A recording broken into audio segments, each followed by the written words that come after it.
എത്ര പെണ്ണുങ്ങളെ കാണാൻ പോയിട്ടുണ്ട്? 5 വരെ പെണ്ണാൻ പോയിട്ടുണ്ടാവും. ഇല്ല, ഈ പെൺകുട്ടി ഇപ്പം ഞാൻ കല്യാണം കഴിക്കുന്ന പെൺകുട്ടി പേര് ദർഫ എന്നാണ്. എൻ്റെ മകളെ ഷിയാസിന് കല്യാണം കഴിപ്പിച്ച് തരാൻ തോന്നുന്നു. അന്ന് ആ മകളിന് 17 വയസ്സുള്ളൂ. +2 എനിക്കിപ്പോൾ ഓർമ്മയുണ്ട്. അവൾ +2 സ്കൂൾ കഴിഞ്ഞിട്ട് യൂണിഫോം മാറി അവളും അവളുടെ വല്യാപ്പായും എന്നെ വന്ന് കണ്ടത്. ഞാൻ പറഞ്ഞു എനിക്ക് അങ്ങനെ കുട്ടിയെ കല്യാണം കഴിക്കാൻ തോന്നിയില്ല ബ്രോ. എനിക്കിങ്ങനെ മോളെ നന്നായിട്ട് പഠിക്കട്ടോ. ആ പെൺകുട്ടിക്കും എൻ്റെ ലൈഫ് പോലെ തന്നെ ഒരു ട്രാജഡി ഉണ്ടായി. ദർഫ മറ്റേ അബുദാബിയിൽ എംഎസ് MPT വർക്ക് ചെയ്യായിരുന്നു. അവള് ഒരു സ്ഥലത്തും ട്രാവലും ചെയ്തിട്ടില്ല ബ്രോ.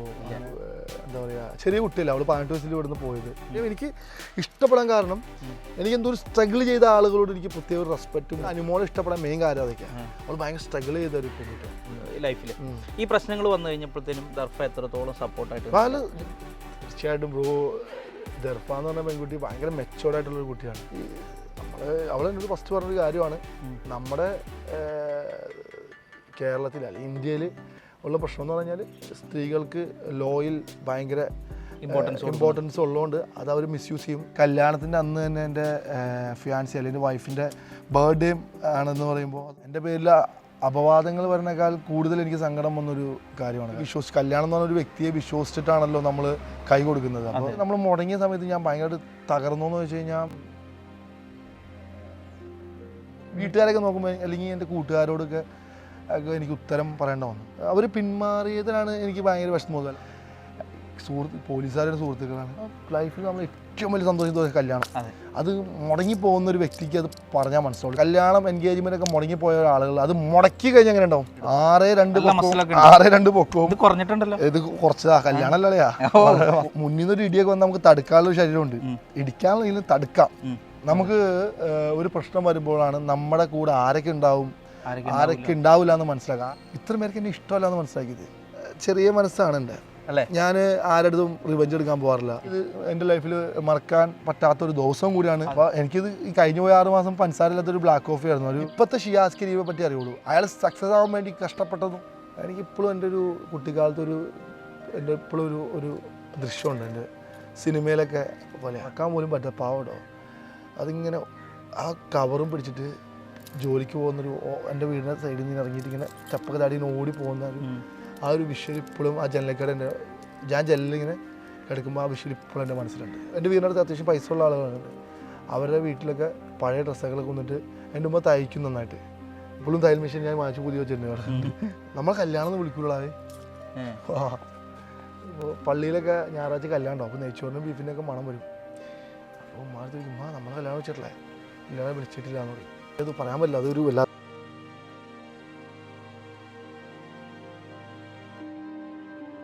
ഹായ്, നമസ്കാരം. ഞാനത് ഭയങ്കര സന്തോഷമുള്ള ദിവസമാണ്. കാരണം ഷിയാസിൻ്റെ വീട്ടിൽ ഷിയാസിൻ്റെ കല്യാണം. അതെ, കല്യാണ വിശേഷങ്ങൾ കാര്യങ്ങൾ എല്ലായിട്ട് ഇതേ ഓട്ടത്തിലാണ്. പന്തലൊക്കെ ഇട്ട് എല്ലാം സെറ്റായിട്ടിരിക്കുക. ഷിയാസിൻ്റെ കുറച്ച് വിശേഷങ്ങളുണ്ട്.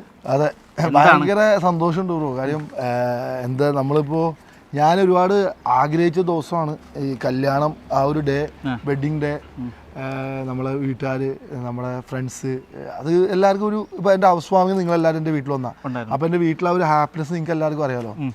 അപ്പോൾ ആ ഒരു എനിക്ക് ഭയങ്കര എന്താ പറയുക, അത് പറയാൻ പറ്റില്ല. ആ ഒരു ഡേ നമ്മൾ ഭയങ്കര ഒരു ഇതാണ്.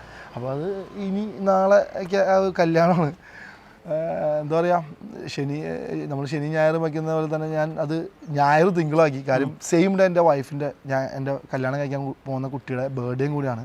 അപ്പോൾ എനിക്ക് ഭയങ്കര സന്തോഷമുള്ള ദിവസമാണ്. കാര്യം എൻ്റെ കല്യാണത്തിൻ്റെ അന്ന് തന്നെ എൻ്റെ ഫിയാൻസി അല്ലെങ്കിൽ വൈഫിൻ്റെ ബർത്ത്ഡേയും ആണെന്ന് പറയുമ്പോൾ അത് നിങ്ങൾക്കറിയാലോ, ആ ഒരു ഡബിൾ സന്തോഷമാണ്. അപ്പോൾ അതൊരു ഇരട്ടി മധുരം എന്നൊക്കെ പറയും മലയാളത്തിൽ പറയുമ്പോൾ. അപ്പോൾ അത് ഭയങ്കര ഒരു ദിവസമാണ്. എൻ്റെ കല്യാണം മുടങ്ങി ഒരു സമയമുണ്ട്.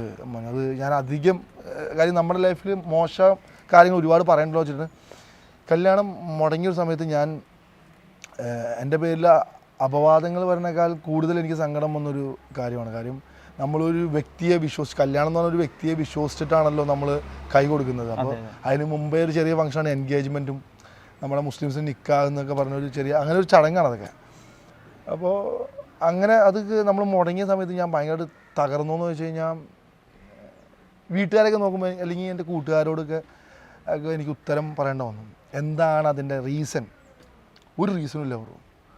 സത്യം പറഞ്ഞാൽ പോയത് നല്ലത് എന്ന് ഞാൻ വിശ്വസിക്കും. കാര്യം നമ്മളെപ്പറ്റി ആരെന്തെങ്കിലും പറയണത് എന്താ അറിയോ, നമ്മളെന്തെങ്കിലും ചെയ്യുന്നതുകൊണ്ടാണ്.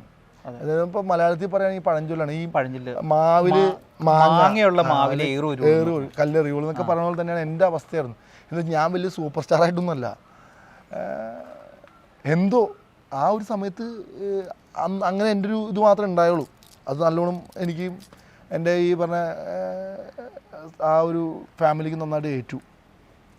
അവരതിൽ നിന്നും പിന്മാറിയപ്പോൾ എനിക്ക് ഭയങ്കര വിഷമമായി. കാര്യം അവർ പിന്മാറിയതിനാണ് എനിക്ക് ഭയങ്കര വിഷമം തോന്നുന്നത്. അല്ലാതെ ഈ ഇത് വന്നതിലും അല്ലെങ്കിൽ കേസ് അങ്ങനെയുള്ള വലിയ ആണുങ്ങളായ ഒരു കേസൊക്കെ ആണെന്ന് ഞാൻ പറയുന്ന ഒരാളാണ്. എനിക്കങ്ങനെ വലിയ കേസും കോടതിയും പോലീസൊന്നും ഭയമില്ലാത്ത ഒരാളാണ്. കാര്യം പോലീസുകാരുടെ സുഹൃത്തുക്കളാണ് ഒരുപാട് പേരുണ്ട്, വക്കീലുമാർ. എൻ്റെ കൂടെ പഠിച്ചവരൊക്കെ കുറേ പേരൊക്കെ പോലീസിലും, കുറേ ആളുകൾ എൻ്റെ കൂടെ ഫുട്ബോൾ കളിച്ചവർ കുറേ വക്കീലുമാരും പോലീസുകാരൊക്കെയാണ്.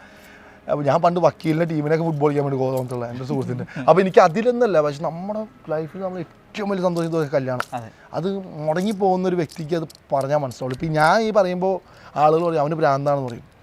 ആ മുടങ്ങിയ കല്യാണം എൻഗേജ്മെൻ്റ് മുടങ്ങിപ്പോയ ആളുകൾ അത് മുടക്കി കഴിഞ്ഞാൽ എങ്ങനെ ഉണ്ടാവും?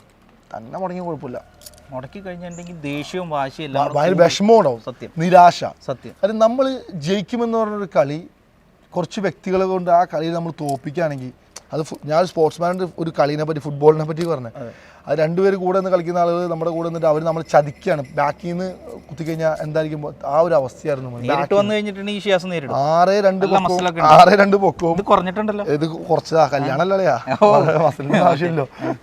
സിനിമയൊക്കെ ആണെങ്കിൽ മസിലൊക്കെ കൂട്ടാം, ജിമ്മുണ്ടല്ലോ നമുക്ക്. അത് 6'2" പൊക്കമുള്ള ഒരു വ്യക്തിയാണ് ഞാൻ. ഇപ്പൊ മുന്നിൽ നിന്ന് ഒരു ഇടിയൊക്കെ വന്നാൽ നമുക്ക് തടുക്കാനുള്ള ശരീരമുണ്ട്, ഇടിക്കാനുള്ള തടുക്കാം ഇങ്ങനെ. ബാക്കിൽ നിന്ന് എങ്ങനെ തടുക്കുള്ളൂ? ഈ പുറകിൽ നിന്ന് ഒരുപാട് കുത്തലുകൾ ഏറ്റിട്ടുണ്ടോ? പുറകിൽ നിന്ന് എനിക്കെന്ന് പറഞ്ഞാൽ ഞാൻ ഒരു കാര്യം മനസ്സിലാക്കാം. പുറകിൽ കുത്തുന്നു പറഞ്ഞാൽ അത് എനിക്ക് പുറകിൽ നിന്ന് കുത്തിയ ആളുകളുടെ തെറ്റെന്ന് ഞാൻ പറയില്ല. അവരെ തെറ്റിദ്ധരിപ്പിച്ചിട്ട് എന്നെ കുത്തിച്ചാണ്, അങ്ങനെ ഞാൻ പറയുള്ളൂ. കാര്യം അവരെൻ്റെ വശം കേട്ടിട്ടില്ലായിരുന്നു. എന്ന് പറഞ്ഞാൽ എൻ്റെ പുറകിൽ നിന്ന് എന്നെ കുത്തിയ ആളുകളല്ല. പിന്നെ എൻ്റെ വശം കേട്ടപ്പോൾ അവർക്ക് ഭയങ്കര കുറ്റബോധം ഉണ്ടായി. അയ്യോടാ അത് ഇങ്ങനെയായിരുന്നല്ലേ. അപ്പോൾ ഞാനതിലൊന്നും എനിക്ക് പിന്നെ അതിൽ ഞാനതിലൊന്നും എനിക്ക് വിഷമോ അല്ലെങ്കിൽ ബുദ്ധിമുട്ടൊന്നുമില്ല. കാര്യം എല്ലാം നല്ലതിനാണ്. നമുക്ക് ഒരു പ്രശ്നം വരുമ്പോഴാണ് നമ്മുടെ കൂടെ ആരൊക്കെ ഉണ്ടാവും, ആരൊക്കെ ഉണ്ടാവില്ല എന്ന് മനസ്സിലാക്കുക, ആരൊക്കെ നമ്മുടെ ശത്രുവാണ്. ഞാൻ ഈ പ്രശ്നം വന്നപ്പോൾ എനിക്ക് ഇത്ര ഹേറ്റേഴ്സുള്ള കാര്യം, ഇത്ര പേർക്ക് എന്നെ ഇഷ്ടമല്ല എന്ന് മനസ്സിലാക്കിയത്. ഇവരൊന്നും എന്നോട് പറഞ്ഞിട്ടില്ല, പറയാൻ പേടികൊണ്ടായിരിക്കും. ചിലപ്പോൾ അവർ ഭയം ഉണ്ടാവും, ഞാൻ എന്തെങ്കിലും ചെയ്താലും വെച്ചിട്ട്, വലിയ മനുഷ്യനല്ലേ, ചില സമയത്ത് ഭയങ്കര ദേഷ്യം വന്ന ഒരാളാണ്. എനിക്ക് സ്വാഭാവികമല്ലേ അല്ലയാ, നമ്മൾ എന്താ പറയുക, ഈ കൊടുക്കും തിരിച്ചു കിട്ടാതെ നമുക്ക് ദേഷ്യം വരും. മനുവിനോട് ഞാൻ കാണിക്കുന്നത് ഒരു ഭയങ്കര ഒരു ബഹുമാനവും ഒരു സ്നേഹവും ഉണ്ടെങ്കിൽ ആ സാധനം മനു എനിക്ക് തരുന്നില്ലെങ്കിൽ എനിക്ക് പെട്ടെന്ന് ദേഷ്യം വരും. ഞാൻ പിന്നെ അത് പ്രതീക്ഷിക്കുന്ന ആളാണ്. ഇപ്പം ഞാൻ മനസ്സിലാക്കി അത് പ്രതീക്ഷിക്കാൻ പാടില്ല. നമ്മളെന്താണോ അതങ്ങനെ പോവുക, അവർ നമ്മളെ എന്തുകൊണ്ട് വിചാരിച്ചോളൂ, എന്തുകൊണ്ട് പറഞ്ഞെ. പക്ഷേ ഞാൻ പ്രതീക്ഷിക്കുക, എൻ്റെ ഒരു ക്യാരക്ടർ അതാണ് പ്രശ്നം. ഭയങ്കര നിഷ്കളങ്കനായ ഒരാളാണ് ഷിയാസ്. നിഷ്കളങ്കത എന്ന് പറഞ്ഞാൽ കുട്ടിത്തം. കാരണം ഇത്രയും വലിയ 6 അടി 2 ഇഞ്ച് എന്ന് പറഞ്ഞു. പക്ഷേ ഈ ചെറിയ മനസ്സുള്ളവർക്കല്ലേ ഇതുപോലെയൊക്കെ ചിന്തിക്കാനൊക്കെ പറ്റുള്ളൂ. ചെറിയ മനസ്സാണ് എൻ്റെ അല്ലേ. ഞാൻ ആരടുത്തും റിവെഞ്ച് എടുക്കാൻ പോകാറില്ല. അങ്ങനെയാണെങ്കിൽ എന്തൊക്കെ അങ്ങനെ ഇപ്പോൾ ഈ പറഞ്ഞ ഞാൻ ഒരു ഇൻ്റർവ്യൂ ഒന്നും കൊടുക്കില്ല, കാര്യം അറിയാലോ. അല്ലെങ്കിൽ ഞാനൊരാളെടുത്തും എനിക്ക് ഫേസ് ചെയ്യാൻ പറ്റില്ല. ഞാൻ ആളുകളെല്ലായിടത്തും സൗമ്യമായിട്ട് ബിഹേവ് ചെയ്യുന്ന ഒരാളാണ്. അത് നിങ്ങൾ എവിടെയും കണ്ടോ ഞാൻ അഗ്രസീവായിട്ട്. അപ്പോൾ ആ സമയത്ത് തന്നെ നിങ്ങൾ ഒരുപാട് 2 ചോദ്യം ചോദിച്ചു, ഞാൻ എന്തെങ്കിലും ദേഷ്യപ്പെടുകയോ എന്നൊന്നും ഉപദ്രവിക്കില്ല അളിയാ. ഞാൻ റിക്വസ്റ്റ് ചെയ്തിട്ടുള്ളൂ, എന്നെ ഞാൻ മിണ്ടാൻ പാടില്ല എന്നുള്ളൊരു ഇതുള്ളതുകൊണ്ടാണ്, സ്റ്റേറ്റ്മെൻറ്റ് അങ്ങനെ ആയതുകൊണ്ടാണ്. അപ്പോൾ എനിക്ക് ഭയങ്കര എന്താ പറയുക, എനിക്കങ്ങനെ ജീവിച്ചാൽ മതി. എൻ്റെ ഉമ്മ, എൻ്റെ അനിയൻ, എൻ്റെ വല്യമ്മ, എൻ്റെ ഇപ്പോൾ ഭാര്യ, എൻ്റെ പെങ്ങളുടെ കുടുംബം എല്ലാം ഞാനാണ് നോക്കുന്നത്. അപ്പോൾ എന്നെ ഡിപ്പെൻഡ് ചെയ്ത് ഇവരെല്ലാവരും പോകുന്നത്. അപ്പോൾ എൻ്റെ സ്വാർത്ഥതയ്ക്ക് വേണ്ടി എൻ്റെ കുടുംബത്തിൻ്റെ സമാധാനം ഞാൻ കളയേണ്ട ആവശ്യമില്ലല്ലോ. അപ്പോൾ അതുകൊണ്ട് ഞാൻ നിങ്ങൾ ചെറിയ മനസ്സാന്ന് വെച്ചാൽ ചെറിയ മനസ്സ് തന്നെയാണ്. അല്ല, എൻ്റെ ചെറിയ ലോകമാണ് ബ്രോ, എൻ്റെ വേൾഡ് ചെറുതാണ്, എൻ്റെ വീട് നിങ്ങളില്ല, എല്ലാം എൻ്റെ ചെറുതായിട്ട്. ഞാൻ എല്ലാം ചെറിയ എൻ്റെ പെങ്ങളുടെ കൊച്ചാണ്, ഉമ്മച്ചി കളിക്കുന്ന ആള് പെങ്ങളുണ്ട്, എല്ലാവരും വീട്ടിലുണ്ട്. അപ്പോൾ ചെറിയ ഒരു ലോകമാണ്. അപ്പോൾ ആ ലോകത്തിന് ഞാൻ ഹാപ്പിയാണ്, അതാണ് സന്തോഷത്തിൽ പോകണം. ഇപ്പൊ ഈ കല്യാണത്തിന്റെ ഒരുക്കങ്ങളൊക്കെ തുടങ്ങി. അതെ, എന്തൊക്കെ എവിടം വരെയായി ഒരുക്കം? കല്യാണം എന്ന് പറഞ്ഞാൽ നമ്മള് 2 ദിവസത്തെ പരിപാടിയാണ്, 3 ദിവസത്തെ പരിപാടി ഉണ്ട്. 3 ദിവസം, ഒരു ദിവസം എൻ്റെ ഫാമിലിയുടെ പരിപാടി, ഫാമിലി എല്ലാവരും കൂടിയിട്ട് ഒരു മഞ്ഞ കല്യാണം എന്ന് പറഞ്ഞ ചടങ്ങുണ്ട്. എല്ലാവരും മഞ്ഞ ഡ്രസ്സും നമ്മൾ ചെറിയൊരു പരിപാടി. അത് കഴിഞ്ഞിട്ട് പിന്നെ തലേദിവസം നമ്മുടെ നാട്ടിലുള്ള സുഹൃത്തുക്കളും എൻ്റെ സുഹൃത്തുക്കളും പിന്നെ അങ്ങനെ ഒരു തലേദിവസം നമ്മുടെ നെയ്ച്ചോറും ബീഫും നമ്മുടെ പെരുമ്പാവൂരിൻ്റെ ഒരു ട്രഡീഷണൽ ഉണ്ട്, അതൊരു പരിപാടിയുണ്ട്. പിന്നെ വേറൊരു പരിപാടി എന്ന് പറഞ്ഞാൽ മെയിൻ പരിപാടി എന്ന് പറഞ്ഞാൽ നമ്മൾ നിക്കാഹ് ചെയ്യുന്ന കല്യാണം കഴിക്കുന്ന നിങ്ങൾ താലി കിട്ടുക എന്നൊക്കെ പറയുന്നത് ആ ഒരു സെയിം ചടങ്ങ് അത് രാവിലെ ആ പെണ്ണിൻ്റെ വീട്ടിൽ വെച്ചിട്ടുള്ള ഫംഗ്ഷൻ ഓഡിറ്റോറിയത്തിൽ, വൈകുന്നേരം എൻ്റെ റിസപ്ഷൻ. ഇതാണ് പരിപാടി. അതോടെ നമ്മുടെ പരിപാടി കഴിയും. ഇത്രേ ഉള്ളൂ കല്യാണം. അതാണ് വലിയ അടിപൊളി കല്യാണമാണെന്ന് വെച്ചാൽ എനിക്കത് അടിപൊളി കല്യാണം. ഞാൻ പറഞ്ഞില്ല അടിപൊളി കല്യാണമാണ് എന്നെ സംബന്ധിച്ച്. അതാണെന്ന് പറഞ്ഞാൽ ഞാൻ ഇതിനും വലിയ വലിയ വലിയ കല്യാണങ്ങൾക്ക് പോയിട്ടുണ്ട്. ഞാൻ പറയാം എൻ്റെ ഒരു വേവ് ലെങ്ത്തിൽ അത് വലിയ കല്യാണമാണ്. എനിക്കിത് എൻ്റെ ലൈഫിൽ മറക്കാൻ പറ്റാത്തൊരു ദിവസം കൂടിയാണ് നവംബർ 25 എന്ന് പറഞ്ഞ ദിവസം എൻ്റെ ലൈഫിൽ ഒരിക്കലും മറക്കാൻ പറ്റില്ല. കാരണം ഒരുപാട് വേദനകളും ഒരുപാട് മുള്ളുകളും ഒരുപാട് പേരുടെ ചവിട്ടും കുത്തലുകളും എല്ലാം ഏറ്റിട്ടാണ് ആ ദിവസത്തിലേക്ക് എത്തിപ്പെട്ടത്. ഞാൻ ഒന്ന് സ്ട്രഗിൾ ഒരുപാട് ചെയ്തിട്ടുണ്ട്. എനിക്കതുകൊണ്ട് ഇതൊന്നും വലിയ പ്രശ്നമായിട്ട് തോന്നില്ല. ഇതിന് മുമ്പേ ഈ കഴുപ്പ് നീര് കുടിച്ചവന് പഞ്ചസാര ഇല്ലാതെ ചായ കുടിക്കാം, സിമ്പിളായി. അപ്പോൾ എനിക്കിത് ഈ കഴിഞ്ഞ പോയ 6 മാസം പഞ്ചസാര ഇല്ലാത്തൊരു ബ്ലാക്ക് കോഫി ആയിരുന്നു. ഒരു കോഫി, നല്ല സ്ട്രോങ് കോഫി, പഞ്ചസാര കുടിക്കാൻ ഭയങ്കര കയ്പ്പായിരിക്കും. ആ ഒരു കയ്പ്പായിട്ട് എനിക്ക് ഫീൽ ചെയ്തിട്ടുള്ളൂ. ഞാൻ ഇതിന് മുമ്പ് കയ്പ്പ് നീരെ കുടിച്ച് സങ്കടവും പട്ടിണിയും പരിവട്ടവും ബ്രോ ഞാൻ ആക്ച്വലി ഞാൻ പറഞ്ഞില്ല, ഇപ്പം ഞാൻ ഭയങ്കര ഹാപ്പിയാണ് ബ്രോ. കാര്യം ഞാൻ 2005-6 കാലഘട്ടമൊക്കെ എൻ്റെ ലൈഫിൽ ഭയങ്കര അതൊന്നും ആർക്കും അറിയില്ല. ഷിയാസ് കരീമിനെ പറ്റി ആളുകൾ ഇപ്പോഴത്തെ ഷിയാസ് കരീമിനെ പറ്റി അറിയുള്ളൂ. അയാൾ സക്സസ് ആവാൻ വേണ്ടി കഷ്ടപ്പെട്ടതും അയാൾ ഒരു വീട് വയ്ക്കാൻ വേണ്ടിയും അയാൾ ലൈഫിൽ എത്തിപ്പെടാൻ വേണ്ടി. ഇപ്പോൾ സക്സസ് ആയെന്ന് വെച്ചാൽ ഞാൻ എൻ്റെ ലൈഫിൽ ഞാൻ സക്സസ് ആണ്. എൻ്റെ കരിയർ മീൻസ് ഞാൻ മോഡലിംഗ് ചെയ്തതും അതിൽ ഞാൻ സക്സസ് ആണ്. പക്ഷേ ഇത് മാത്രം ആളുകൾക്ക് അറിയുള്ളൂ. 2005, 2003 കാലഘട്ടമൊക്കെ ഉണ്ട്. അപ്പോൾ ഞാൻ എൻ്റെ വീട് എന്ന് പറഞ്ഞാൽ ഒരു ചാണകം മെഴുകിയ വീടില്ലേ, പഴയ വീട്, ചാണകം മെഴുകിയ ഒരു ഓടിട്ട ഒരു ചോരുവ വീട്, ഭിത്തി മറ്റേ ഇത് വെച്ചിട്ടാണ് മെഴുകിയ. അറിയാലോ, മനു ചിലപ്പോൾ അറിയാം. മനു ഒരു ഇടുക്കിക്കാരനാണ്. ഇടുക്കിയിൽ അങ്ങനത്തെ ഒരുപാട് വീടുകളുണ്ടാവും. എൻ്റെ വീട് അങ്ങനെയായിരുന്നു. അപ്പോൾ മനുവിന് ആ ഒരു സാധനം പറയാം. ഇപ്പോൾ ഇത് ഞാൻ പറയുന്ന കാര്യം ചിലപ്പോൾ ചില ആൾക്ക് ഇത് ഫീൽ ചെയ്യും. കാര്യം ആ ഒരു ചിലർക്ക് അത് മനസ്സിലാവില്ല. കാര്യം എല്ലാ സുഖങ്ങളും കിട്ടിയവർക്ക് ഈ ഞാൻ പറയുന്നത് പൊട്ടത്തരാന്ന് പറയും, അല്ലെങ്കിൽ ഞാൻ പൊട്ടനാന്ന് പറയും. എനിക്ക് ആ ഫീലിംഗ് മനസ്സിലാക്കാൻ പറ്റും. കാര്യം അത് ആ സെയിം വേവ് ലെങ്ത്തിൽ സെയിം ലൈഫ് സ്റ്റൈൽ വന്ന ആൾക്ക് അതിൽ നിന്ന് ഞാൻ ഇന്ന് നിൽക്കുന്ന ഷിയാസ് കരീം ഭയങ്കര സക്സസ് ആണ് ബ്രോ. ഇത് വലിയതാണ്. ഞാൻ സക്സസ് ആണ്. അതെ, എന്നെ സംബന്ധിച്ച് ഞാൻ സക്സസ്സാ. പിന്നെ സക്സസ് ആയവനെ പറ്റി 10 പേര് പറയുന്നുണ്ടെങ്കിലേ കണ്ണിക്കടിയാ. അത് വലിയൊരു ഗുണം തന്നെയാണ്. കണ്ണിക്കടി അതാ പറഞ്ഞ ഹേറ്റേഴ്സ് എന്ന് പറഞ്ഞാൽ കണ്ണുക്കടി ഉള്ള ആളുകൾ. ഹേറ്റേഴ്സ് പറയുന്നത് പണ്ട് ഞാൻ ഭയങ്കര ക്രിസ്ത്യാനോ റൊണാൾഡോ ഫാനാണ്. ക്രിസ്ത്യാനോ റൊണാൾഡോ പറഞ്ഞൊരു കാര്യമുണ്ട്, അയാൾക്ക് ഏറ്റവും ഇഷ്ടം ഹേറ്റേഴ്സിനാണ്.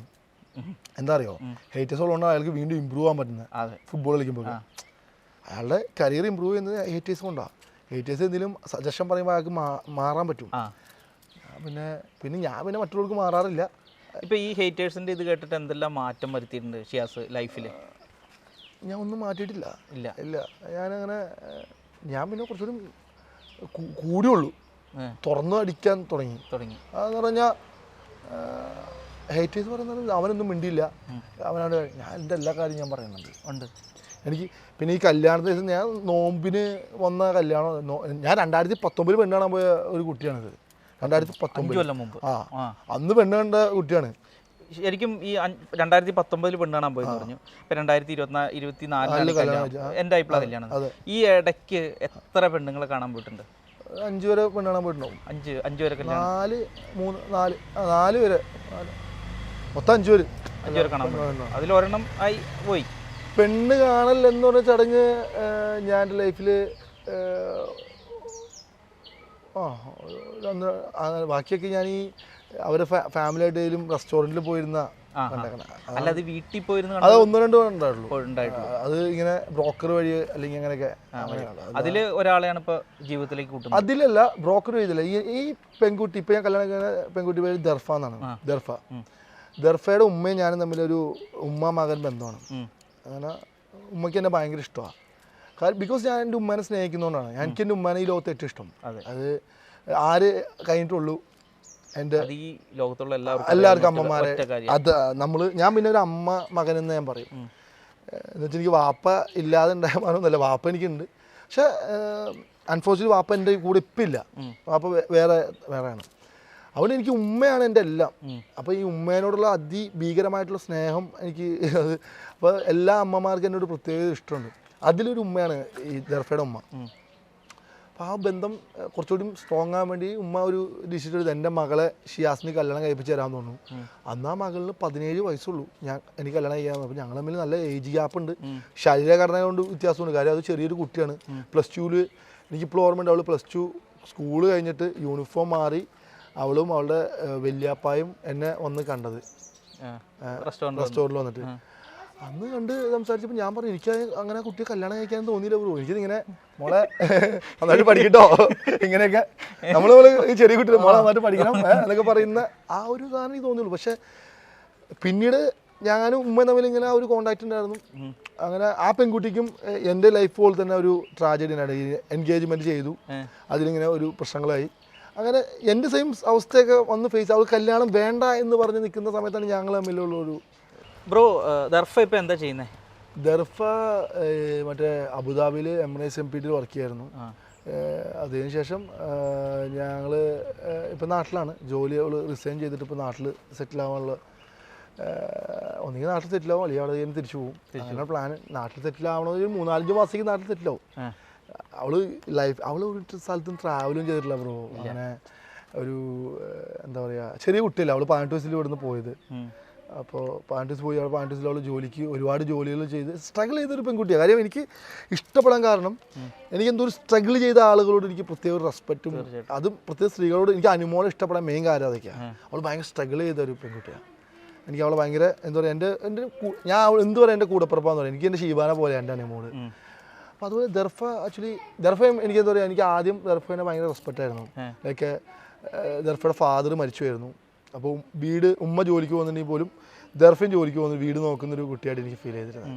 ഞാൻ അവളുടെ വളർച്ചകൾ കണ്ടുകൊണ്ടിരുന്ന ഒരാളാണ്. അതാണ് എനിക്ക് അവളെ പഠിക്കുന്നു, ജോലിക്ക് അത്. അപ്പോൾ പ്രശ്നങ്ങളൊക്കെ ഞാൻ കാണുന്നുണ്ട്. അവളുടെ പ്രശ്നങ്ങൾ എന്നോട് ഉമ്മ ഷെയർ ചെയ്യും, അവൾ ഷെയർ ചെയ്തൊക്കെ ഉണ്ട്. അപ്പോൾ പിന്നീട് ഞങ്ങൾ ഈ റമദാനൊക്കെ ആയപ്പോഴാണ് എൻ്റെ ഇങ്ങനെ ഒരുപാട് ട്രാജഡികൾ വന്നപ്പോൾ എൻ്റെ കൂടെ ഭയങ്കര ഒരു കരുത്തായിട്ട് എൻ്റെ കൂടെ ഉണ്ടായിരുന്നു. എൻ്റെ അടുത്ത് സംസാരിക്കാനും ഉമ്മയൊക്കെ കൂടെ ഉണ്ടാകും. അപ്പോൾ റമദാനായപ്പോൾ ഞാനാണ് ചോദിച്ചത് കല്യാണം കഴിക്കാം, അല്ലാതെ കുട്ടി എൻ്റെ അടുത്ത് വന്ന് ചോദിച്ചല്ല. ഈ ഷിയാസിന് കുറേ പ്രശ്നങ്ങൾ ഉണ്ടായിരുന്നല്ലോ ലൈഫിൽ.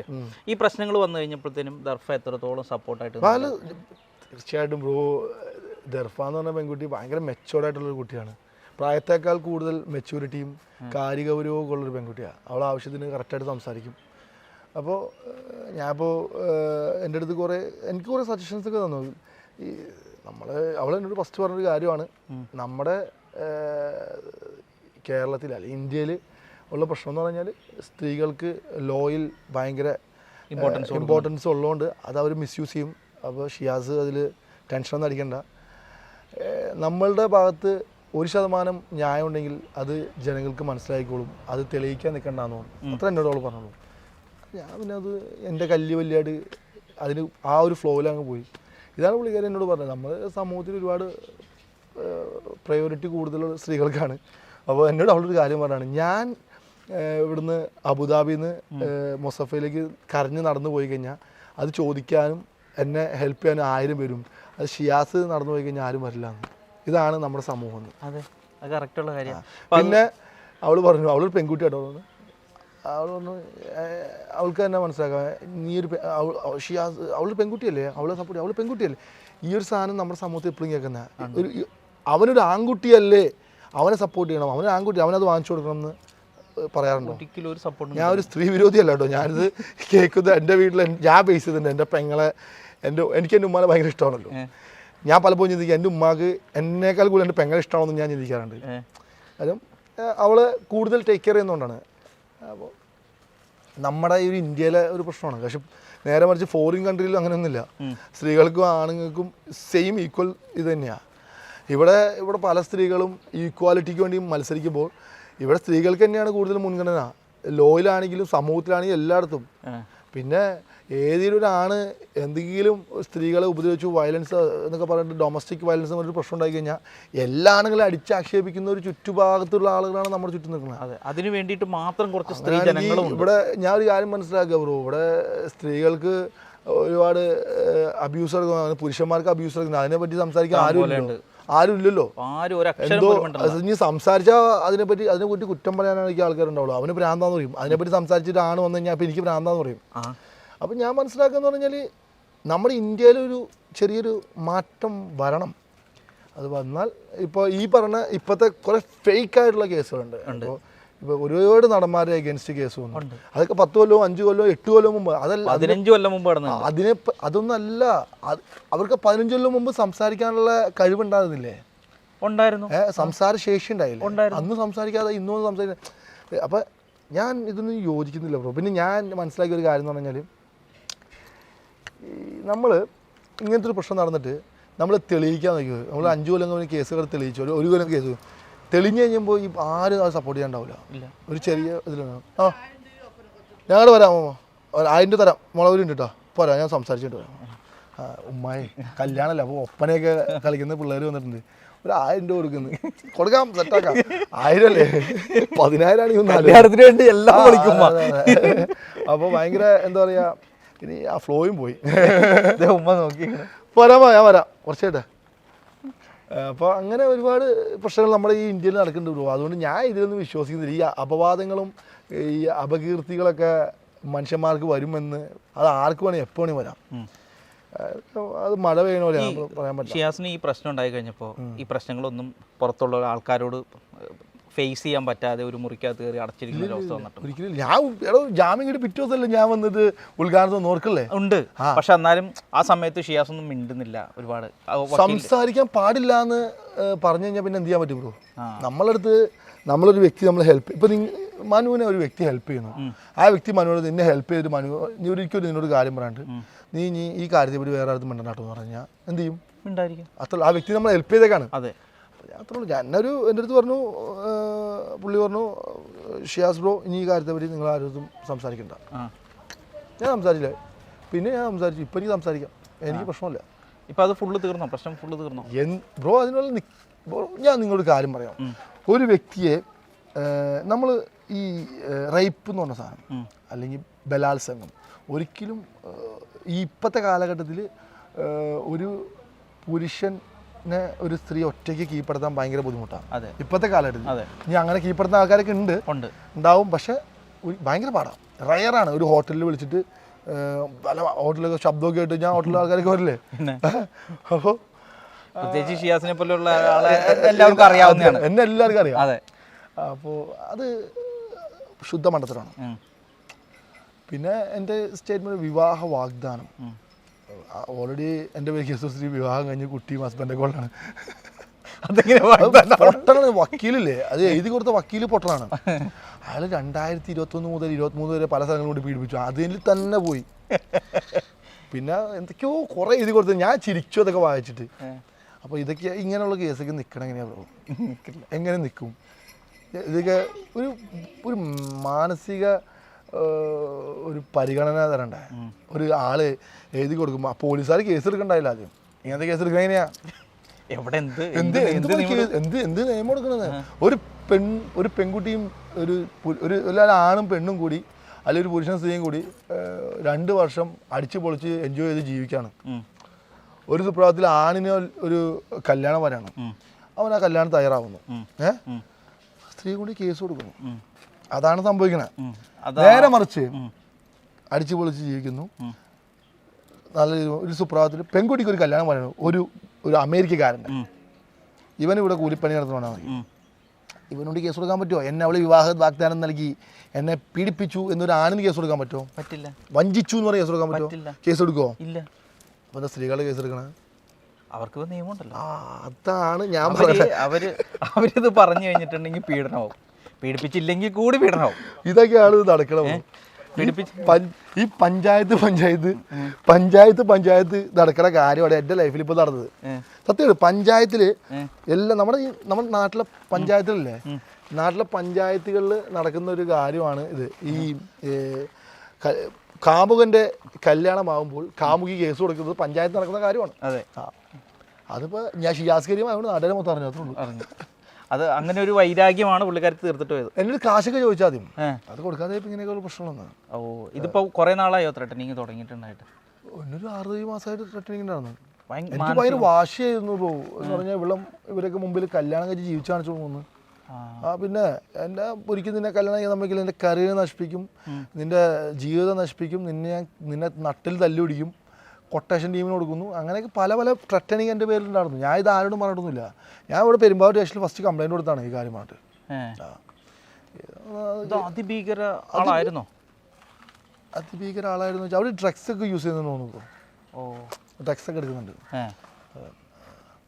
അപ്പോൾ പറഞ്ഞിട്ട് കാര്യമില്ല, അതൊക്കെ കാലം തെളിയിച്ചോളും. അതെ, ഞാൻ അവിടെ കൂടുതൽ ഇതിനെപ്പറ്റി ഒന്നും പറയുന്നില്ല. എല്ലാം കർമ്മലൊക്കെ ബൂമറാങ് എന്നാണ്, ഇങ്ങനെ കറങ്ങി തിരിഞ്ഞു അടിക്കും.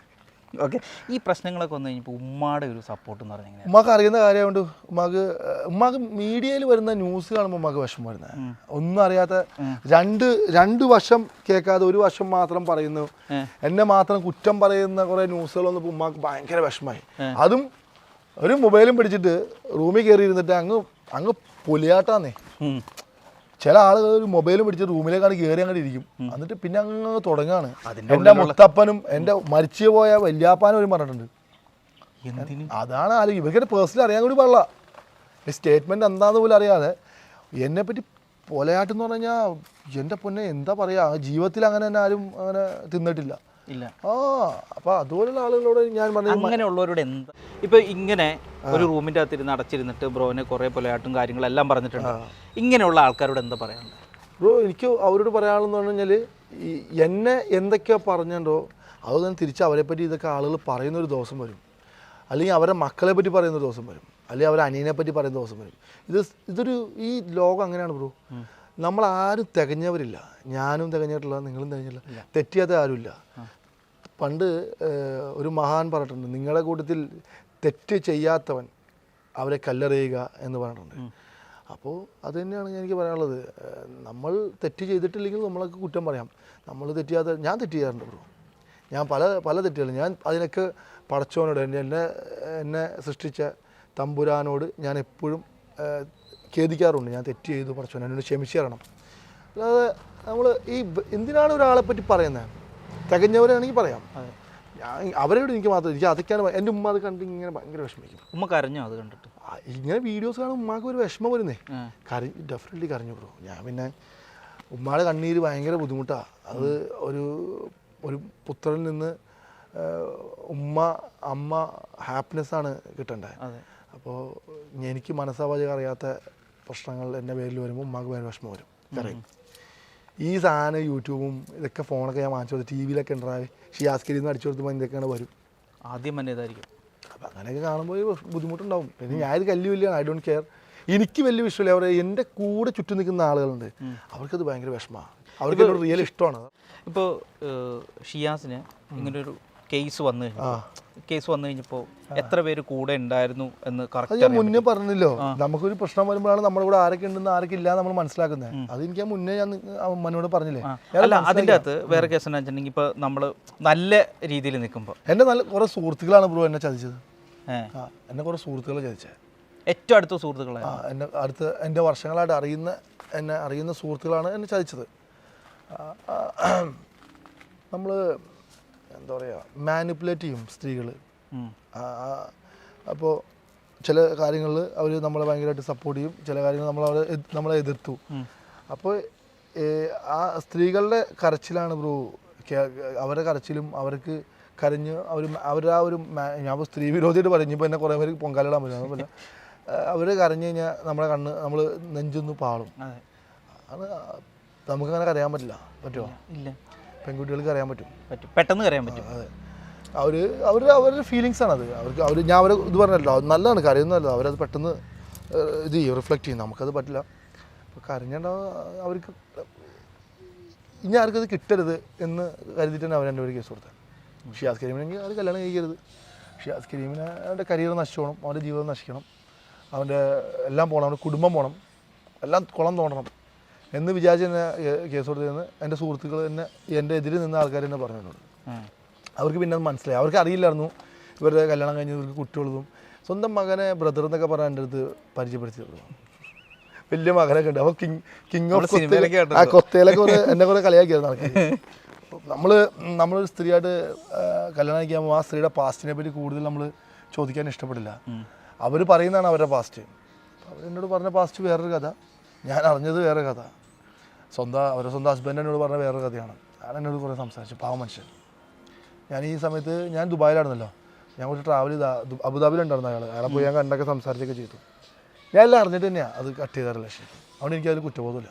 ഇല്ല, അതുകൊണ്ടാണ് ആ പണി കിട്ടിയത്. പണി എന്തായാലും വരുമല്ലോ.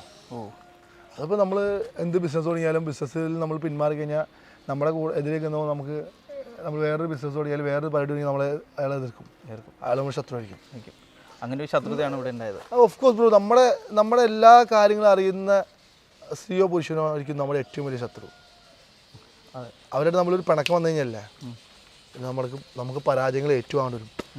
ആ പരാജയങ്ങൾ നമ്മൾ വിജയമാക്കാൻ ശ്രമിച്ചിട്ടുണ്ടെന്നാൽ കുഴപ്പമില്ല. ഇല്ല, ഞാൻ അങ്ങനെ ചെയ്തിട്ടുണ്ട്. എനിക്ക് പരാജയങ്ങളൊന്നും, ഞാൻ എല്ലാം ആ ഒരു സെൻസിലെടുത്തിട്ട് അത് കൂളായിട്ട് ഡീൽ ചെയ്തിട്ടുണ്ട്.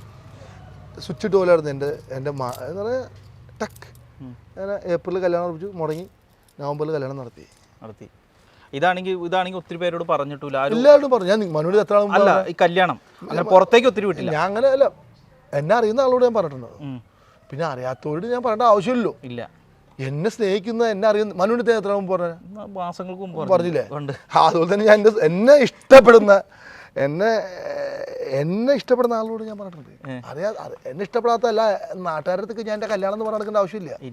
അതിൻ്റെ ആവശ്യമില്ല. പിന്നെ ഒരു കാര്യം മനസ്സിലാക്കുക, എനിക്ക് ഒരു കാര്യം പറയാനുണ്ട്. നമ്മുടെ ലൈഫിൽ എന്ത് ഹാപ്പിനെസ് നടക്കാൻ പോകുന്നോ അതൊരിക്കലും പറയാതിരിക്കുക. പറഞ്ഞു കഴിഞ്ഞാൽ അത് മുടങ്ങും. ജീവിതത്തിൽ നിന്ന് തന്നൊരു പാടാണ്. ഒരിക്കലും പറയരുത്. നമ്മുടെ ഹാപ്പിനെസ് നമ്മളിൽ മാത്രം നമ്മുടെ ക്ലോസ് സർക്കിളിൽ ഒതുക്കുക. അതാണ് നല്ലത്. കറക്റ്റ് ടൈമാകുമ്പോൾ പൊടിക്കുക. ഇപ്പോൾ ഷിയാസ് കുട്ടിക്കാലത്തെ കുറിച്ച് പറഞ്ഞു. അതെ, ഇപ്പോൾ കുട്ടിക്കാലം ഒരുപാട് ആർക്കും ഒത്തിരി അറിയാൻ പാടില്ല. അറിയില്ല. ഇപ്പം എങ്ങനെയായിരുന്നു കുട്ടിക്കാലം? ഈ ഇത്രയും ഇവിടെ ഞാൻ പഠിച്ചത് സ്പോർട്സ് കോഡിലായിരുന്നു. ഞാൻ ഫുട്ബോളറായിരുന്നു. ഞാൻ അത്യാവശ്യം ഓട്ടവും ചാട്ടവും പരിപാടികളൊക്കെ ആയിരുന്നു. വീട്ടിലൊന്നും ഉണ്ടായില്ല. എൻ്റെ ഉമ്മ പ്ലൈവുഡ് കമ്പനി പണിക്ക് പോകുന്നു, വാപ്പ പെയിൻറ്റിങ് പണിക്ക് പോകുന്നു, വല്യമ്മ വീട്ടു ജോലിക്കും പ്രസവം നോക്കാനൊക്കെ ആയിട്ട് പോകുന്നത്. ചെറിയൊരു കുടുംബമാണ്. അനിയൻ സ്കൂളിൽ പോകുന്നു, ഞാനും സ്കൂളിൽ, പെങ്ങൾ സ്കൂളിൽ. എനിക്കിപ്പോഴും എൻ്റെ ഒരു കുട്ടിക്കാലത്തൊരു എൻ്റെ ഇപ്പോഴും ഒരു ദൃശ്യമുണ്ട് എൻ്റെ സിനിമയിലൊക്കെ പോലെയാണ്. എന്ന് പറഞ്ഞാൽ എനിക്ക് എൻ്റെ അനിയത്തിക്കും എല്ലാ പാത്രത്തിലെല്ലാം ഉമ്മ ഉച്ചയ്ക്കത്തെ സാധനമൊക്കെ എടുത്തു വെച്ചിട്ട്, വല്യമ്മ നേരത്തെ പോയിട്ടുണ്ടാവും. വല്യമ്മ ഒരു 10 മിനിറ്റ് 5 മിനിറ്റ് ഇറങ്ങിയിട്ടുണ്ടാവും. ഉമ്മ ഇതൊക്കെ റെഡിയാക്കിയിട്ട് ഉമ്മ ഇങ്ങനെ പോക്കുന്നുണ്ട്. ഇങ്ങനെ വിളിക്കാൻ വൈകുന്നേരം വരാട്ടോ, എന്തിനും എടുത്ത് കഴിച്ചോട്ടോ, അത് പറഞ്ഞിട്ട് ഇങ്ങനെ ജോലിക്ക് നനഞ്ഞ് ഒരു ഉമ്മ ഇങ്ങനെ സാരി ഇട്ടിട്ട് നനഞ്ഞ മുടി ഇങ്ങനെ മുടിയിൽ നിന്ന് വെള്ളം ഇങ്ങനെ ചാടി, മുടി ഉണക്കാൻ പോലും പറ്റില്ല പാവട്ടോ. അതിങ്ങനെ ആ കവറും പിടിച്ചിട്ട് ജോലിക്ക് പോകുന്നൊരു എൻ്റെ വീടിൻ്റെ സൈഡിൽ നിന്ന് ഇറങ്ങിയിട്ട് ഇങ്ങനെ ചപ്പൊക്കെ ചാടി ഇങ്ങനെ ഓടി പോകുന്ന ആ ഒരു വിഷ്വൽ ഇപ്പോഴും ആ ജനലക്കട ഞാൻ ജനലിങ്ങനെ കിടക്കുമ്പോൾ ആ വിഷ്വൽ ഇപ്പോഴും എൻ്റെ മനസ്സിലുണ്ട്. അതെനിക്ക് ഒരിക്കലും മറക്കാൻ പറ്റാത്തൊരു വിഷ്വലാണ്. ഒരുപാടുണ്ടെങ്കിലും ഈ ഒരു വിഷ്വൽ എനിക്ക് ഒരിക്കലും മറക്കാൻ. എനിക്ക് ഉമ്മാനോട് കൂടുതൽ ഇഷ്ടവും ബഹുമാനവും എന്നൊക്കെ പറയുന്നത് ഇങ്ങനത്തെ ചില വിഷ്വൽസാണ്. പിന്നെ എനിക്ക് നല്ല ഡ്രസ്സില്ലാതിരിക്കുമ്പോൾ എൻ്റെ വീടിനടുത്ത് അത്യാവശ്യം പൈസ ഉള്ള ആളുകളുണ്ട്. അവരുടെ വീട്ടിലൊക്കെ പഴയ ഡ്രസ്സൊക്കെ വന്നിട്ട് എൻ്റെ ഉമ്മ തയ്ക്കും നന്നായിട്ട്. ഇപ്പോഴും തയ്യൽ മെഷീൻ ഞാൻ വാങ്ങിച്ച് പുതിയ വെച്ചിട്ടുണ്ട് അവിടെ. അപ്പോൾ ഉമ്മ അത് വന്നിട്ട് സ്റ്റിച്ച് ചെയ്തിട്ട് അത് അളവൊക്കെ റെഡിയാക്കി എനിക്ക് തരും, എനിക്ക് അനിയനൊക്കെ. പാവട്ടോ അല്ലേ. നമ്മൾ ഒരുപാട് പിന്നെ എന്നൊക്കെ പറഞ്ഞാൽ പിന്നെ മെയിൻ കാര്യം എന്നൊക്കെ പറഞ്ഞാൽ നമ്മൾ കല്യാണം എന്ന് വിളിക്കുള്ളൂ. ഇപ്പോൾ പള്ളിയിലൊക്കെ ഞായറാഴ്ച കല്യാണം ഉണ്ടാവും. അപ്പോൾ നെയ്ച്ചോറിനും ബീഫിൻ്റെയൊക്കെ മണം വരും. അപ്പോൾ ഉമ്മാർ ചോദിക്കും, നമ്മൾ കല്യാണം വെച്ചിട്ടില്ലേ? ഇല്ലാതെ വിളിച്ചിട്ടില്ല എന്ന് പറയും. അപ്പോൾ ആ ഒരു സമയത്തൊക്കെ ഞാൻ ഭയങ്കര വിഷമിച്ചിട്ടുണ്ട്. കാര്യം എനിക്കത് പറയാൻ പറ്റില്ല, അതൊരു വല്ലാത്തൊരു ബുദ്ധിമുട്ടുള്ള കാര്യമാണ്. അപ്പോൾ ആ സമയത്ത് ഞാൻ വല്ലാത്തൊരു എന്താ പറയുക, എന്നെ കല്യാണം വിളിക്കൂടാ. പക്ഷെ ഇപ്പോൾ എല്ലാ കല്യാണം വിളിക്കും. ഇപ്പം ഇവിടെ അല്ലല്ലോ ഷിയാസ് കല്യാണത്തിരിക്കണത്. ഭയങ്കര വിഷമമുള്ളൊരു സമയം അതൊക്കെ. എൻ്റെ ലൈഫിൽ എനിക്ക് ഒരിക്കലും മറക്കാൻ പറ്റാത്ത കുറേ കാര്യങ്ങളൊക്കെ കുറേ ഉണ്ട് മനു, പറയാൻ ഒരുപാടുണ്ട്. പഴയ കാര്യങ്ങൾ എനിക്ക് പിന്നെ ഓർക്കാൻ താല്പര്യം. കാര്യം പഴയ ആ ഒരു പുസ്തകം ഞാൻ എൻ്റെ വീടിൻ്റെ ഒരു ടെറസിൻ്റെ മുകളിൽ ഒളിപ്പിച്ച് വെച്ചേക്കാം. അത് തുറക്കുന്നില്ല. മറക്കാത്ത അത് മറന്നു കളയണോ. നമ്മൾ ലൈഫിൽ നമ്മളെ ബുദ്ധിമുട്ടുള്ള കാര്യങ്ങളൊക്കെ മറന്നു കഴിഞ്ഞ് കഴിഞ്ഞാൽ പകുതി നമ്മൾ രക്ഷപ്പെട്ടു, പിന്നെ ഒരു പ്രശ്നം ഉണ്ടാവില്ല. അതല്ലേ പറഞ്ഞു, ഇപ്പോൾ ഇതൊന്നും എനിക്ക് വലിയ ബുദ്ധിമുട്ടായിട്ട് ഫീൽ ചെയ്യുന്നില്ല. ഇതൊക്കെ ഒരുപാട് പ്രശ്നങ്ങൾ ഞാൻ ഫേസ് ചെയ്തിട്ടുണ്ട്. അപ്പോൾ ഇതൊന്നും എനിക്ക് വലിയ പ്രശ്നമായിട്ട് തോന്നുന്നില്ല. ഇതൊരു വ്യക്തി ഉണ്ടാക്കിയ പ്രശ്നമല്ലേ. വലിയ ബ്രോ, ഇവിടെയുള്ള എല്ലാ വ്യക്തികളും എന്നെ പറ്റി എന്തൊക്കെ പറയണമെന്ന് എനിക്കറിയാം. ഞാൻ പിന്നെ അതൊന്നും ചെവിട്ട് കളയും. രണ്ടാം മുന്നോട്ട് പോകും. അത്രേ ഉള്ളൂ. ഇനിയിപ്പോൾ കല്യാണം കഴിഞ്ഞാലും നിങ്ങൾ രണ്ടുപേരും ഇവിടെ തന്നെ ഉണ്ടാവില്ല, അതെയോ? കുറച്ച് നാളുകളിവിടെ ഉണ്ടാവും. കുറച്ച് യാത്രകളൊക്കെ ഉണ്ട്, കുറച്ച് വിരുന്ന് യാത്രകളൊക്കെ ഉണ്ടിട്ട് അത് ഞാൻ അബുദാബിക്ക് പോകും. അവൾക്ക് ജോലിക്ക് കയറണം. ഞാനും ഇടയ്ക്ക് പോകും. ഞാൻ ഇപ്പോൾ ജിം തുടങ്ങാനുള്ള പ്ലാനൊക്കെ അവിടെ അത് നേരത്തെ ഉണ്ടല്ലോ പ്ലാൻ ഉണ്ട്. പിന്നെ നമുക്കൊരു കൺഫേം വേർഷൻ ഒരു കിട്ടിയിട്ടുണ്ടല്ലോ. ഇനിയിപ്പോൾ കുഴപ്പമില്ല, വൈഫ് ഉണ്ടെങ്കിൽ കുഴപ്പമില്ല. അല്ല ഞാൻ ഒറ്റയ്ക്ക് പോയിട്ട് സ്ട്രഗിൾ ചെയ്യാൻ പറ്റാൻ ഭയങ്കര ബുദ്ധിമുട്ടായിരിക്കും. നമ്മൾ പുതിയ സ്ഥലവും ഞാൻ ഇടയ്ക്കിടയ്ക്ക് വന്നു പോയി സിനിമകൾക്ക് വേണ്ടി ഇങ്ങോട്ട് വരും, അങ്ങനെ വന്ന് പോയിട്ടിരിക്കും. അങ്ങനെയുള്ളൊരു പ്ലാനിലാണ് നിൽക്കണേ. എന്തായാലും ഇൻഷാ അല്ലാഹ് കല്യാണത്തിൽ എല്ലാവരും വന്നു. ഉറപ്പായിട്ടും വരും. അല്ല ഈ കല്യാണം കഴിഞ്ഞിട്ട് പോകണമെന്ന് താല്പര്യമുള്ള ഒരു പ്ലേസ് ഏതാ?